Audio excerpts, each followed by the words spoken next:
Welcome to Show Studio. It's Paris Fashion Week and our first panel of Paris.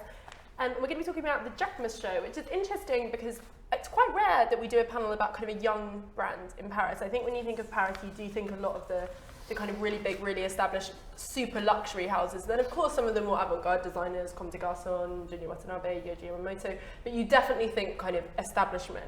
So it's really interesting to see a lot of these young names. And this season is a particularly interesting one because there are a lot of young names showing in Paris. There's, Vetements, who've been up the LVMH prize. There's Alto. There's, I think you pronounce it Cochet. I'm going to get that wrong. So there's lots of interesting things going on. And Jacquemus are particularly interesting, I think, because their aesthetic is also very juvenile. It kind of fetishizes childlike elements. So there's lots to talk about in terms of what they do.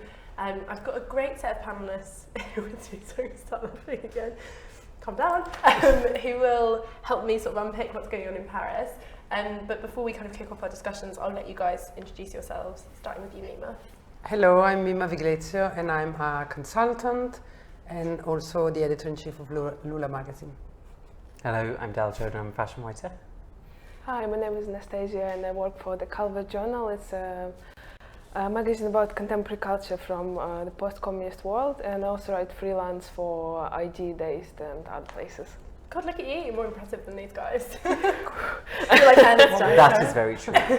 So I want to start just with a little bit of background about Jacquemus, because we haven't done a panel on Jacquemus before. And I was reading, there was a thing in the New York Times about kind of new young designers showing in France, showing in Paris, and Christelle Cochet said there's a lot of energy in Paris at the moment coming from people like me, from Jacquemus. People of my generation have things to say. And I thought it was really interesting. It got me thinking about kind of a Parisian new guard and what we're seeing from them there. Jacquemus is interesting. He's incredibly young, and he's like 25. He self-trained. He worked in retail for a while at Comme des Garçons. So he has a kind of interesting background. It's not the kind of typical BA then MA in fashion. Do we think that space is opening up in Paris for younger names and new designers? And is that something that has to happen in any city for it to stay relevant? What's everyone's take? Anastasiia. Well, what I've heard from my friends in Paris, they always say that don't come for the Ordinary Fashion Week, come for men's, because the most exciting stuff is happening on the men's. Completely. Like you've got Pigalle, you've got kind of Gosha.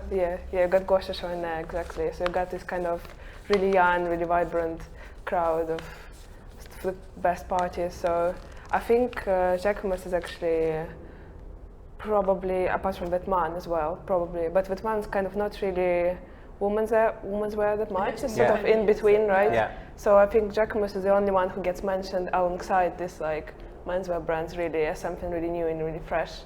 But I think that's the case a lot of the times. I think in all the cities at the moment, people are saying, the menswear is much more exciting. The menswear is where the new talent is. Why do we think that is? Well, I just think people haven't thrown a spotlight on it that much until recently. So it seems like more people are just looking at it and more people are becoming obsessed with it. Yeah. Because on some level, maybe we've become bored with the kind of the regular, hamster wheel of ready-to-wear shows from luxury brands, which is why someone like Jacquemus or some of the Vetements, all those other labels that have come out now, there's such a, not necessarily a pressure put on them, but we are so excited about them. Yeah. Hence the reason we're here this evening is because it's new. And of course fashion loves newness, then there isn't really that much opportunity for newness anymore. So when something like this does happen, we do tend to kind of rush towards it. As I don't think it's kind of done in this way that it's kind of saving fashion, but it feels like it's just something new to talk about. It's just something new to kind of focus on. Are we being a bit cynical when we say that in terms of, do we think that what they're doing is also new? I think Vetements with the kind of gender neutrality element is interesting. Do we think that these designers are doing stuff that's significant enough to merit all the attention around them? I think that Vetements, the most important thing is the concept around it. It's called clothes. There are several friends who got together and did it, coming from big brands. So I think the interest in Vetements, it's good clothes, but it's just clothes. Yeah. That's why it's called that. So Jacquemus, I think it's pretty good what it does, but it hasn't yet made me think it's worth all the attention in his creativity. I think he's pretty good for Paris, because I think Paris wants to have this kind of creativity that it's also something that you can actually wear. I think for being someone so young and so new, it's quite commercial in a way, so then it needs to, you know, put girls topless on the catwalk, so you're distracted a little bit. But if you look also, especially at his first collection, I don't think he invented the wheel, but that's okay, you know. Yeah. And I think between Vetements and Jacquemus, if they hadn't been noticed so much by the LVMH awards, they wouldn't be that, you know, discussed about. But I might be wrong. It's just the beginning. So. Do you not think it's also just hard being a young designer in Paris, because there's so many shows? When designers go out to Paris Fashion Week, they're already kind of exhausted by the scheduling. So I think it's hard to find a place on that schedule. Like, I was interested that the two new designers at Courrèges, so Sébastien Meyer and Arnaud Vaillot, I think is how you pronounce it, they had their own label. It was Compagnie Femme, and they've stopped it because they're now going to work in that big house. And that's what you kind of wonder in a way, is that you're going to see these young designers and they kind of get eaten up by the system and pulls into it, but then their own labels. But that's true in every city, and it's been true in every era. Of course, now there is more, but if someone is Christopher Kane, they will stand out because there's no way they won't. So I don't think they have it more difficult in Paris, and especially, you know, they have the big groups looking at them and saying, oh, maybe there's something here. So I don't think, I don't know what you think, but I think it's more difficult in Paris. I think it's difficult everywhere. So I think what is important, what we do, no matter what we think of the collection or his previous collections, is that we celebrate the fact that he has, on some level, made a difference and made it. And I think that's really important, that we do celebrate the fact that we are even here looking at it, because even though it may not be to our taste and we're not sure about the longevity, it's really important that things like this keep happening, because I think we all generally do kind of, will speak for a lot of us, that the industry feels it's still a bit staid, it's still a bit slow. It kind of, and as creative directors have become so disposable at other houses, when someone does really launch their own business, which is what Jacquemus is doing, it's really exciting to kind of see that unfold, no matter what the clothes actually look like, which is the irony here, is that generally, for me, when I'm looking at the collections, we now, as Mimma says about Vetements, you look at the whole thing. It's not just the clothes. Vetements make a great pair of jeans and they make a great jacket. But actually, if it wasn't for the presentations and the model and the casting and the website and the films, we wouldn't pay. Because the model is very new. Do you not think that's just being a modern designer, is that you create a world and then people want to buy into that world and then they buy a piece of clothing? It's not like the clothing is first and foremost anymore. I wonder if that's what's most important, is being able to create. Well, it depends on the designer and on the clothes. I think what you said is true, but then there are still people that, you know, design something that becomes desirable for the thing itself. I think it's particularly true about those two, actually, who we're talking about Jacquemus as well, because they both sort of have a clear story which they push in. Like, Jacquemus have got this, like, his childhood in the Riviera, and particularly I like how he kind of transmits it through his lookbooks, because it's never just like straightly shot stuff, simple, clean things. It's more like shot on film, on location. He released a photo book, so he's really into this like visual world thing. And I think it really did help him a lot in what he does. I think definitely he kind of admits that. Like, there was a piece, I think it was again the New York Times, and one quote really stood out for me, and he said, I don't do clothes, I do stories. I want to dress women, like sometimes there are badly dressed women who wouldn't wear my clothes, but I still think they're very Jacquemus. It's a whole universal concept. Something could be a Jacquemus shirt or a Jacquemus bike.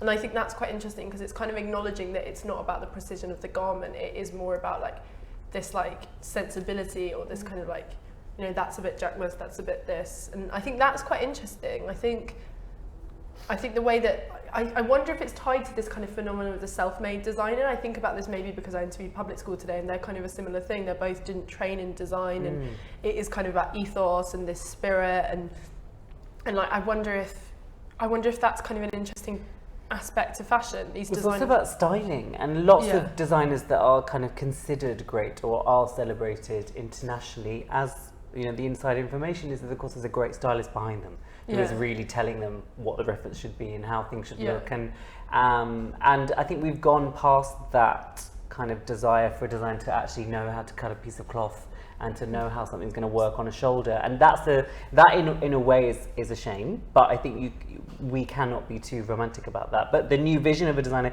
my thing about Jacquemus is that a lot of his clothes to me seem quite flat and quite cartoonish, which I think speak very much about our flat digital age. And again, it might sound almost quite pretentious to put that sort of analysis on his collections. I don't think he's doing that.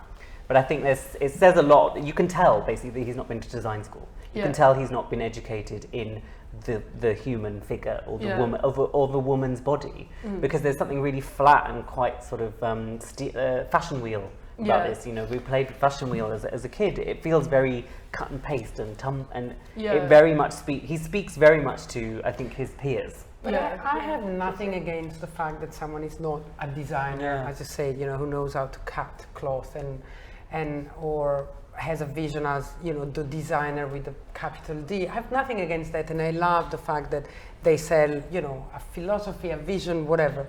But you still have to give me some fashion that it's relevant and makes sense. And where I'm not happy is when then what I actually see, it's nothing, or it's, you know, highly inspired by someone else, or it's not relevant. Because I think you can give me all of that, and to cite someone who does it magnificently well is J.W. Anderson, but then you see what comes out of it, and it is relevant, and it is good, and it is new. I don't like it when nothing comes out of it. But do you not think even with someone like J.W. Anderson, you know, the meat and potatoes of a lot of that is, you know, sweatshirts with the logo, it's now handbags with the logos, it's like, you know, all brands, I think, in a way, they create an image, even if the image is the clothes itself, to then sell black handbags and black trousers. And but that's a different story, because that happens at Prada as well, but yet she is one of the greatest designers of all time, and she influences everybody. So, you know, then the discussion between what you see on a catwalk and in a store, that's another story, and sometimes it's a pity, sometimes it's okay, whatever. But still, if we discuss a fashion show and we discuss that around it, I keep thinking that I'm okay with it if you give me something that matters. So you don't think this is strong enough? Well, I was more excited after his first show. I don't know, we haven't really gone into it, but I've kept a look on it, and I don't see anything really strong. Maybe I should be more focusing on this than on the discussion. Well, it's interesting, I want to just pick up on one more point, which is this idea of the stylist and the importance of the stylist. Because are we not going to get to a point where the new creative director of Gucci or the new creative director of Saint Laurent or whatever is going to be a stylist, not a designer? Yes. Do you think so? Yeah. That's scary.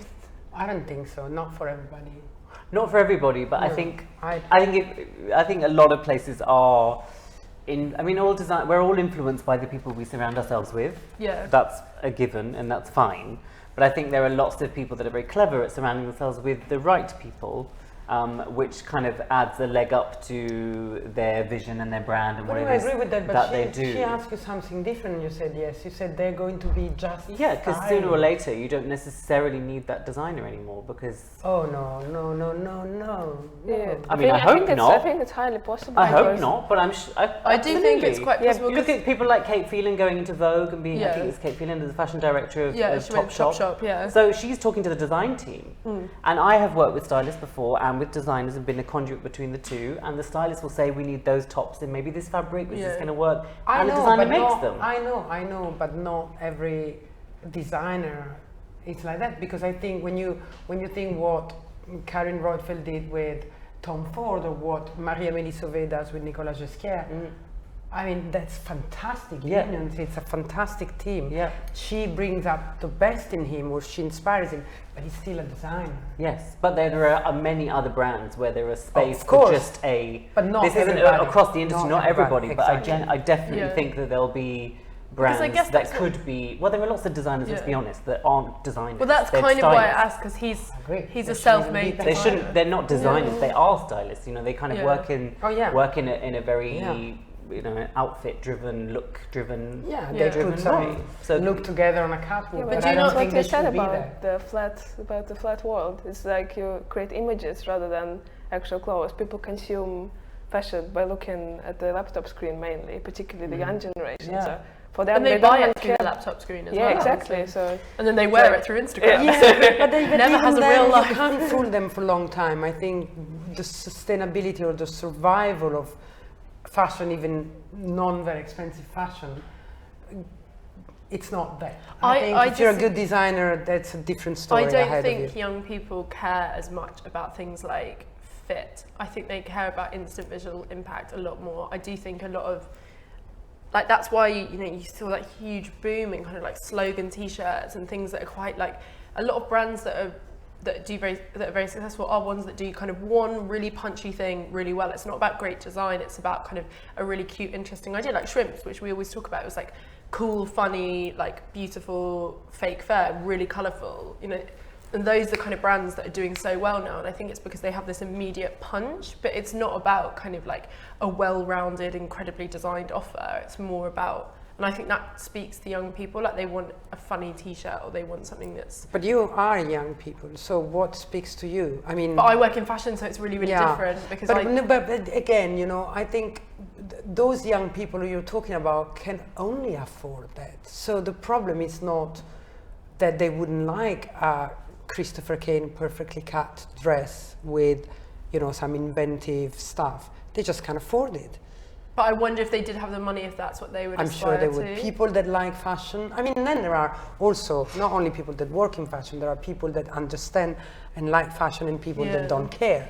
So that's a different discussion. But I think when it's good for everybody. But I think going forward as humans, as humanity, we are becoming more and more divorced from our physical bodies. Yeah, 100%. So naturally, I mean, this is kind of talking a bit in a bigger way, maybe in 50 years, 20 years, 30 years, 100 years, designers that we will be looking at will also be slightly divorced from the human body. Are you planning to be here in 100 years discussing this? Well, I don't know, if someone wants to freeze me, then maybe. But I think generally we are so much more divorced from the actual physical. We could wang on about how beautiful it is to feel the fabric or something, or the fit, but honestly, the students that I teach, all of us sitting here couldn't name the fabrics of our clothes. You also have to look at their engagement to, like, when we talk about, let's talk about a high street store that shall remain nameless, but there's huge awful things happen in factories in countries that we've never been to. You're so divorced from that, but it's not affected their sales. People are still shopping there. If we're going young people, their engagement with the brand isn't tainted by these really awful things that are happening to actual human beings. We shouldn't even talk about them, because I want them to disappear, not to get. But we're all getting like that. But we're all getting like that. Well, but also again, there is a discussion about consumption and the new consumption that is out of control, where people want 100 t-shirts at £1 and then pay £3 for a coffee. But that's another panel. I agree. But if we talk about fashion, and fashion that not everybody can afford, but it's for the long term, it's the creativity, it's what then inspired those high street, because they wouldn't exist if fashion didn't exist. So real fashion, I think anybody noticed the difference between good and bad, and for me the difference between good and bad today is not only the fit and the fabric, but it's also the honesty of it. Is it copied? Is it mine? Is it something really creative? I don't think a younger consumer cares about that. I don't think they're as interested in fit. I don't think they're as interested in the integrity of that garment. I think if it's something that's cool and it's a fad and their friends have it, they want it. But I think also what we're talking about is the use of these garments, kind of how useful are they? And the use for a garment right now, as you've said, is how great is it going to look through my camera? How great is it going to look when I present myself to the world in quite a two-dimensional way? That's the function of a lot of fashion right now, is to kind of give that quite a very flat kind of steamrollered vision of oneself. So it has a different. So yes, to talk about the fit and fabric and things is a very archaic way to think, but that's kind of obviously a generational thing, and that's our relationship to fashion. But I think generally there are, and talking about Jacquemus, that flatness, it really does seem to kind of be something that he is thinking about or reacting to. Just before we look at this season, I do want to talk a little bit about this kind of ethos that we've all brought up, which is this kind of childlike element to it as well, because I think alongside it being flat, it is like, it fetishizes the juvenile and the silly, and he's done like fashion films that are about like the child woman, and I think that's something that does feel very now. I think a lot of designers are kind of fetishizing like things that are very young, like even little cartoony prints, certain colours, certain finishes. Like we did a whole project about it on Show Studio called Girly, and I think it's something that just isn't going away. And I wonder, why do you think that's such a thing that's in the air, this kind of fetishization of childhood? Well, I think in a way, in his case, it's a really French thing, isn't it? This fetishization, sorry, of this kind of French teenage girl. Yeah. And in a way, I'm not a big fan of that, to be honest, because I think it's a certain type of kind of white, really skinny girl who he projects as a result, which is really like, it's been around for ages, it's time for something new. That's why I'm not a big fan of that. But then I guess he has sort of other reason to use it, his idea of like unbound creativity and stuff. So I guess it's really a controversial thing with this kind of girly, and again, there's been lots of talk about how kind of youth is over, the idea of youth and like juvenile beauty is really overrated, and it's time for it to shift. So yeah, it's my take. It's strange that so many young designers, it's like youth that's aware of youth. I think that's quite scary because it doesn't even feel like they're kind of doesn't feel like they're obsessed with their own reality and what's around them. Like you could argue that for someone like Gosha, but even Gosha, I think even young designers are obsessed with this notion of youth, and it's like this nostalgia for a moment that hasn't even passed yet. And I think that's what's so strange. I can almost like, you know, forgive someone like Eddie Slimane for thinking young people are really cool because, you know, he's not old, but he is older. But these designers, when they're like under 30 and they're still already fetishizing something that they themselves have, I find very strange. I just wonder, you know, but then it's interesting to think about like what people think is kind of cool and luxurious, and it does feel like, you know, something that is all about youth. You know, youth's the ultimate thing that is completely unachievable. So maybe that feels really luxurious. I'm not sure. What's your take on it, Dal? I think in terms of youthfulness, we are kind of heading to this median age. You know, kind of people are having surgery to look younger. People are having surgery younger to stay looking young. So we've got this kind of middle age of between 20 and 40 that people are slowly going, well, people already, as we know. You know, if you watch The Only Way is Essex, those girls are very young and they're already having preventative measures such as Botox to look. Because it's exactly, so weird. but then you have the older kind of more, you know, the more mature women having the surgery, and it is still mainly women, but I'm sure it's going to happen to men too, for sure. But there are many having men Botox, having yeah. And I think they're all kind of reaching this middle age, and I think that's as incredibly fascinating that is to me as a writer. It's also having a knock-on effect. But I've said this before, you know, the girls that we see fashion projected on are so young, and so we very naturally kind of aspire to, on some level, kind of look like them, and that's where those ideals kind of come from. But I in fact think that it's because the difference between ages is sort of disappearing. We were discussing this before, you know, this blurred line, you know, these ageless people, and so if they want to show fashion for the young generation or on the young generation, then they have to go younger and younger and younger, because there's less and less difference, not only because women have, or men, they have work done, but also because of the way we behave and dress when we're middle-aged, or, you know, because of the way the world goes. And so I think the fact that it goes younger and younger, it's due to the fact that otherwise it doesn't look that young. Yeah. But I think this notion of... I didn't really notice it as much. Yes, these guys do it, but I didn't feel it in the Milan Fashion Week. It was very grown up. I don't know, I think everything's quite infantile at the moment. I think you notice it. I think it's because there's a natural synergy between something being gimmicky and punchy and something being infantile, because if you look at the number of grown-up labels that do handbags with like silly stickers on them, or like stupid little slogans, or, you know, like, I actually really love the collection, but Marc Jacobs had like, you know, Mickey Mouse, which I know is an obviously iconography that he's been obsessed with for a long time.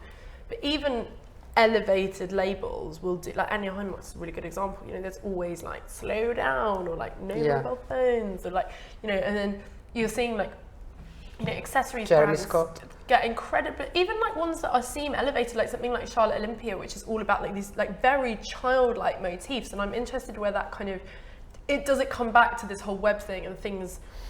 Yeah, I think they're photogenic. I think they photograph well, and I think, you know, they add something, or maybe there is a design fatigue. people don't know what to design anymore, and so they stick stuff designers on it also to don't make have it. time to design anymore. We're asking them to make collections. We're asking them to do so much that actually, how many of them have time to go on a holiday and actually get inspiration? How many of them have time to recharge as much as we recharge our phones? Brains need that too, and I think there's so many designers that I know and love that are exhausted, but they've got no holiday coming up soon because they can't. And so that recharging, you're right, there is a fatigue generally, but magazines have it, photographers are having it, there is a general, we almost need a big pause button for a season so everyone can sort of put two seasons. I found so it so much this fashion week, what's going on. Scrolling through work that was genuinely quite good sometimes, like editorials or catwalk images just on Instagram, just like whatever, and you're like, actually this is so disrespectful to everyone who's put the effort in, but then I was always like, it felt so pointless. I was like, why are you, it's just another editorial, like I've seen that. But it's why I'm not on Instagram, because I feel like it just reduces really hard work and really amazing creativity to something that I'm going to just eat like a McDonald's burger. You're just going to tap a like and I think that's a real to people, to someone that works with photographers all the time. I just think, it makes me feel really uneasy, but of course it's the way we're going. But I think that's why Jacquemus' collections are so brilliant, because they shout at you. These are exclamation points. Every single look is an exclamation point. Like, look at me, double tap, gone. I don't need to look at this for a very long time. And I think that's what's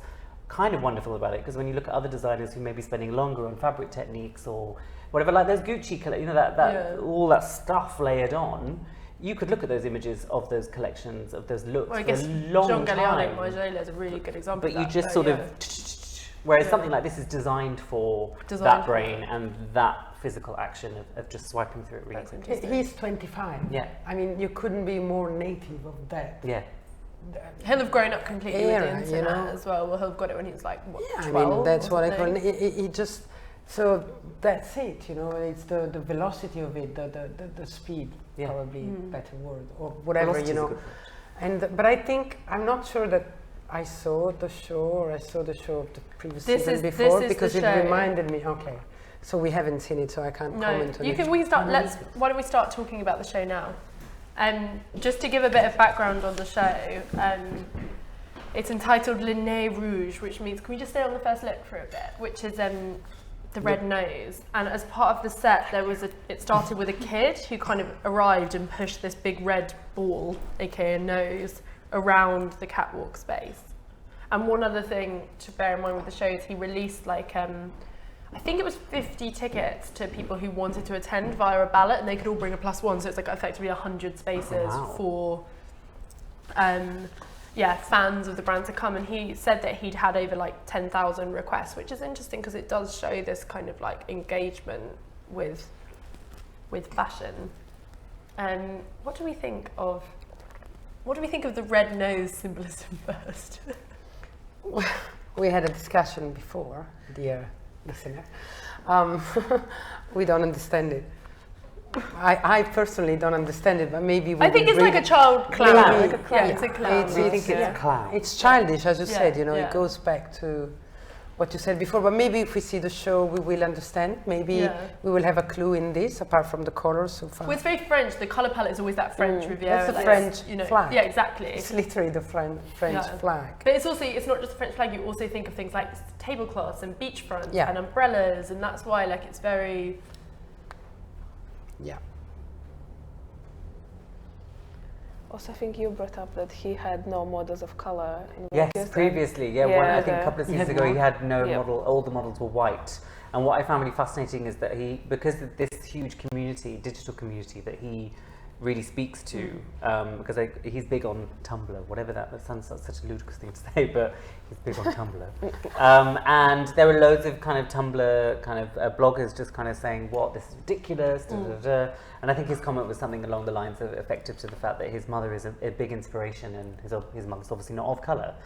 Which seems like a bit of a lame answer, but I found it really brilliant that he was held to ransom in a way. But designers really get away with doing that. The number of times that I've kind of brought up the issue of race in fashion, which is something that I find so disgusting, and I find it really depressing being at shows for. And people are like, well, if they're drawing inspiration from this particular person, this person looks like that, then it's kind of fine. It's like, pardon? What? I just find it really, really bizarre. That girl.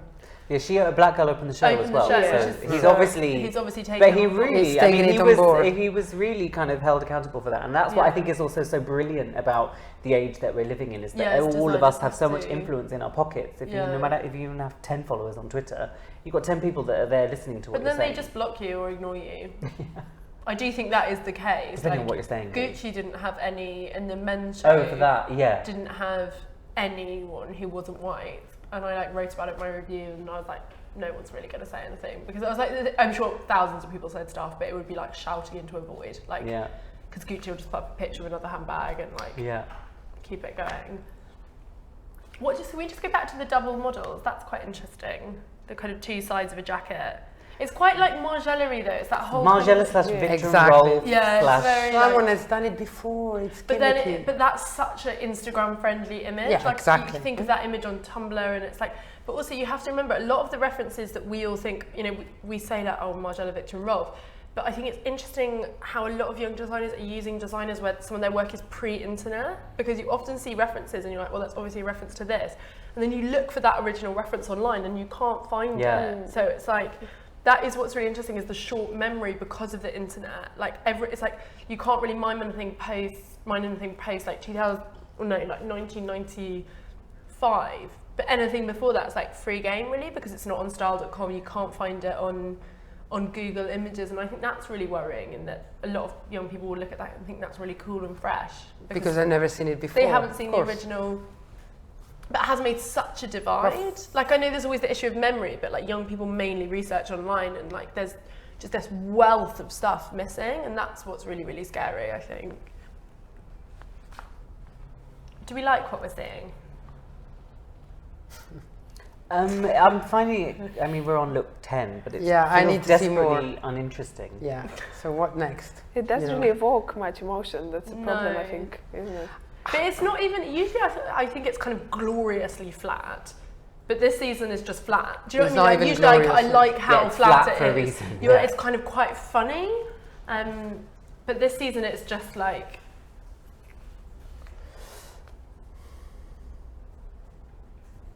It's cute, but it doesn't need a fashion show. It's good for editorial. But then you also think this wouldn't work in a showroom at all. Those have to be worn to look half decent. Absolutely, but also, it doesn't go above 21 years old. Yeah. I don't know though. I do think actually I was looking at it in store and on e-commerce sites, and there is an element to it where you're like, it is youthful, but the pieces, they seem quite easy, and I think that's I guess there's a bigger collection here that we don't see. But just there's a lot of kind of shirting and lopsided jackets, and to me, actually this is kind of.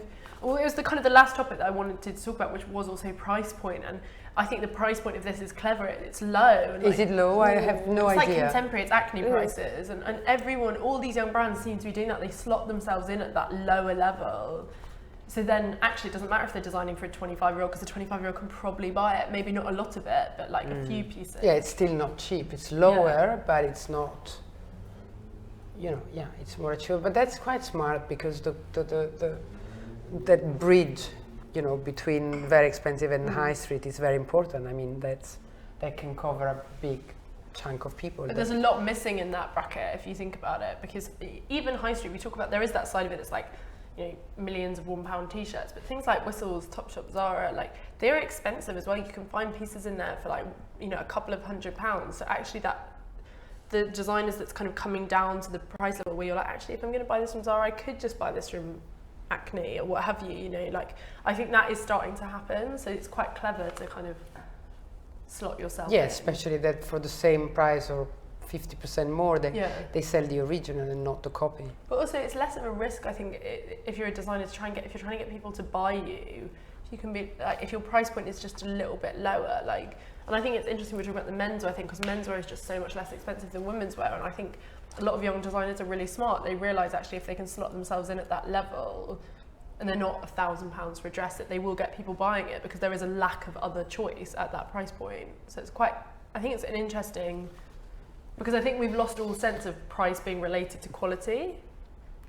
Well, there's still, having worked in these companies on the business side, I can tell you that there is a calculation between the cost the actual industrial cost and what goes then in store as a retail price. And most of the time there are teams of people that spend a lot of time in trying to lower the cost.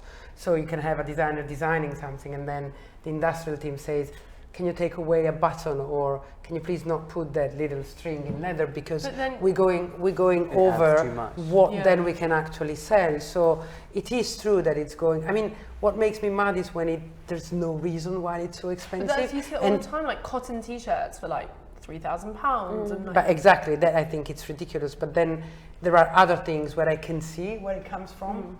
And so when you do this, you can't be expensive because there's no reason to be expensive. But he's kind of talked about that in interviews before, where he said part of the reason his aesthetic is quite minimal and it is quite kind of pared back and sporty is because he didn't have much money when he was starting out. So you couldn't do stuff that was like super embellished and like wondrous fabrics because he was working on a budget. So his aesthetic is almost like a needs must type thing. And then it's kind of his, like the way he was working has now become his whole point of difference. So. But look 22 to me looks like the jacket of the look before, just. Well, I think it is all about these certain garments. So it's about like, it's almost like a school uniform. It's about like it's a look. Blazers and shirts. Or it's almost like wearing your dad's clothes though. But it is your like mum's. There's lots of suits and lots of 22. Sort of it's like a jacket. It's like the jacket before, just around the waist. So it's lovely. It's good looking. It's fun. But is this fashion? But what does that mean anymore? Well, but that's what I'm a bit sad. That question? Yeah, what's fashion? Maybe. I don't know. Like, I think it's so easy to say that about everything, but it's like, I don't know what constitutes fashion anymore. Like, is it clothes? Like, as you say, Vetements is called clothes. Like, is it when Saint Laurent's the most successful fashion brand out there, and that is like 100% clothes? I think that, I don't know. I think those kind of days of like, oh, it's not, like a lot of critics use that, like it's something Alex Fury says a lot where he's like, oh, but it's not fashion, it's clothes. And then I think, well, does that matter anymore? Do you know what I mean? Is what makes a great designer the difference between fashion and clothes, or is it the difference between concept and clothes? Do you know what I mean? I just think it's... I think the only difference is it boring or not? And this is kind of quite boring. I don't really, straight to the point, love it. I don't really care if it's fashion or not, it just doesn't excite me. Yeah. But his previous collection kind of did, at least a bit, to a certain level. Yeah. Because it had this sort of, I don't know, something like youthful, something fresh. Well, there was just a detail, there was something a little bit whimsical, whereas this... It's just like, I haven't seen anything exciting, I haven't seen anything new. And while I've noticed Jacquemus before, because there was something, like it or not, exciting and noticeable here. What season is this for him? But you think, oh, this is... 4, 5, no, 3? No, it's more than that. 11? No, more. 11? Yeah, it's quite a few. But I think it's less than 11. I don't know, I probably got that completely He's not wrong. been around for 5 years, come on. I don't think so. No, he's he's not been shown around in for Paris. quite a long 2013 he was mean working 5 in years. Cannes. I think it's probably... Yeah. So he's only been doing I think it it's for the 2 years. 5th or 6th. So it must be No, it 5. is Do more we than- know? Can we find out? Can we look at how many collections there's? But you have to bear in mind, he didn't win the LVMH prize, but he just won the special jury prize, the big kind of like... What is that? Cash? So Marcus Almeida won the main prize, and this, you get cash and you get like recognition. So you have to think, to be honest, off the back of that, I think of course he's going to do a commercial collection. Of course he's going to do one that buyers will come to and go, oh, actually, yeah, this is great, we could pick this up. But that's not even commercial. This is incredibly commercial. Like, that's not number 30. But if you scroll back, like wonky seating and like, I know. This is so, look at the you're right. little skirts. Yeah, like, you're this right. it's so commercial. Like, all of it is so incredibly wearable. Like 26. Like, it's just like nice, sweet stuff. And I think that's probably part of the pragmatism. Is like, actually, he's probably got way more people attending his show than ever used to. He's got, more attention on. Yeah, but it's not. I mean, he still has half jackets and half trousers and weird stuff. It's not Isabelle Marant commercial, if I can quote. No, it's not. But I think it's definitely showing that his clothes are very wearable. Whereas if you compare this to last season, the catwalk wasn't that much about wearability. Yeah. How many seasons is it? Autumn Winter 10 was the first one. Autumn Winter 10. So, oh bloody hell. It means 10. No. 5 years. 12. 12. Yeah, you Well were done, right. you. You said 12? Wow, I would never have thought that. 12 seasons. Yeah. Wow. But from looking at the last few and what I know of him, this hasn't. I mean, the gone guy was much 7 when he further. started. Pardon? Was 7 when he started. And he's 25. Yeah. 12 seasons. It's like he was 20. But So we're he was talking. 20 when he started. No, does that? Yeah, Well, he's it was 25 20 now. when It's he 6 years. started. Yeah. And that 19. shows. What were you guys doing at 20? I was in Scratching university myself, watching studying. television. Gross. I was in university studying hard. So I was at St Martin. So. For what that's But worth. 30 goes back to exactly what we're saying about flatness, doesn't it? It's like, It's just so boring. It's Yeah. just, you know. I don't hate it that much. I don't think it adds anything to the conversation. I don't And even maybe hate that's it. what fashion It's is. more interesting Yeah. if To you answer hate your it. question, maybe that's what fashion is. Fashion is something that makes you pay a little bit of attention and think about it slightly differently. But of course, maybe this isn't meant to speak to us. Maybe it speaks to 20-year-olds who are studying right now, or 25-year-olds who love fashion and love fashion with a capital F. Maybe it speaks to them.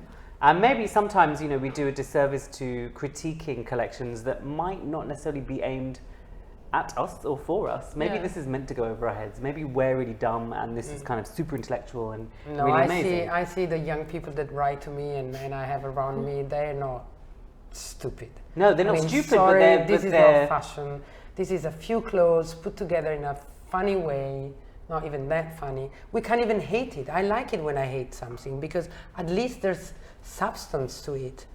I mean, But I think this he is was, sort of a joke. I feel to he me. was better before in telling the story because Yes. this is just repeating himself really. Well, being French. So the prize was the kiss Yeah. of death because then he tries to be sellable, as you said. And Yeah, public school said that this morning when I interviewed them. They said, you know, it's really hard because people, they like really build you up and they think you're amazing, but then it's like they put you in this category, and if you try and do something that isn't exactly that, people are like, whoa, this is what you do. And I think that is going That's to be the the kiss kiss of of death. death. Like we all talked about flatness and we talked about I childishness. remember Thomas before we Tate's even first saw show it. after the prize? But I thought that was beautiful. The first show after the prize, I think it was his worst.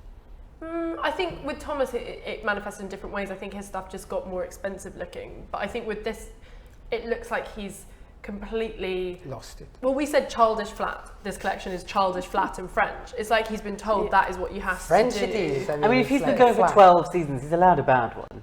Yeah. So this is his bad one, right? You're allowed a sort of season off. Maybe he went on holiday. We I haven't don't even know. seen it all, but we're Look on at his 36. Instagram. I Yeah, feel maybe I've it's seen gonna- it 20 times. I mean. I just think it's so commercial. To me, it's so obvious. It's like he's got this prize, he's got some attention. The tickets he gave away were standing, so the thing's going to feel incredibly like full and exciting. He's going to get fuckloads of social media because of it. What's that? What's this? It's a pom pom. It's the nose, the big red nose just in white. Oh, for God's sake. They're like girls behind her. They're all in a queue. That's the grand finale, darling. What did she do with? It's a bundle of laundry, isn't it? I don't know. Maybe she held it in desperation. And there's the imitation of Carl with the kid in every show. He comes out with a kid. You know, I mean, it's like, come on, move on, find your own ideas. It's weird because it's a bit like Hosseini, you know, that thing of like Hossein Shaline, like transformation. no. It's a bit No. Margiela, it's a bit. I'm No. not saying it's on the same No. level, But I- maybe he's seen a picture of Hussein's But shows that's on what I'm Tumblr saying. and Oh, yeah. tried to recreate I it. don't think people care. I don't think those references are there in the same way. I don't think. I'm not defending it. I don't think this was a particularly strong show, but I do think it'll pick him up loads of new buyers and stuff. 100%. How many stores is he in now? I think quite a few. Like I'd Where can we say buy him in London? Dove Street, probably. no, it's not in the Oh. You can get it. It's quite hard to get in London, but you can get it on Farfetch. So. where Yeah, can you- because it's in boutiques. Yeah. I'm not sure he has a big commercial No. success yet. No. But then that's what he's going to try and do through this. Like you have to bear in mind, like hype completely outweighs how many stores people have. So we think of him as like Oh, I quite a totally big agree. designer, but like, you know, It's not. he's 4 not shops, at 5 all. shops, Like yeah. 4 or 5 exactly. So what advice would we give him then for next season? I mean, I don't know anything about his operation. I don't know who he's surrounding himself with, but I think he needs someone in the studio that actually knows how to cut. That's what I think. And to mix that, he's obviously got references and he's obviously got a sense of humour and a playfulness and a certain kind of he's intelligent, he's not stupid. So, but I think he needs someone. You know, there are also a lot of designers that are only as good as their pattern cutter, right? And pattern cutters are the unsung heroes of this business because they walk around in Adidas tracksuits and they look like absolute. Sometimes they dress really badly, but honestly, they know what they're doing. And if you don't have a good pattern cutter, or you don't have someone that actually technically knows how to put something on and take it off, because all of these things as well, how do you take them off? How do you put them on? You're right in saying that they are commercial. They're commercials, they've been put together, but it's not actually very clear how you would take that dress on, put it on and take it off. And I think, of course, there's a certain crudeness to looking at a collection, as we know from doing previous panels together, Lou, about saying I'd wear that or wouldn't wear this. But I think at some point you've got to kind of work out who's going to get into this. For me, the advice would also be just cut some gimmicks and design some fashion, because look 16, I mean, it's fun. It's jeans on one side and how many looks was it? knickers 34? on the other. It doesn't need to be 30. No, I mean, it's not a long collection. Yeah, it doesn't need to be 34. Would you agree with that? I think you can't design 12 seasons out of the same story of growing up in the south of France. You kind of need to like develop this, or just to go in another direction. It's like kind of similar. Well, Gosha Rubchinsky, he appeared as a post-Soviet designer, but he kind of made his way out of it, and he's trying to tell new stories. I think that's what he needs. He needs some new stories. He needs some new colors. Apart from get off Tumblr and go read some books, get some new stories. Well, shall we give him a slow round of applause to wrap things up? Thank you.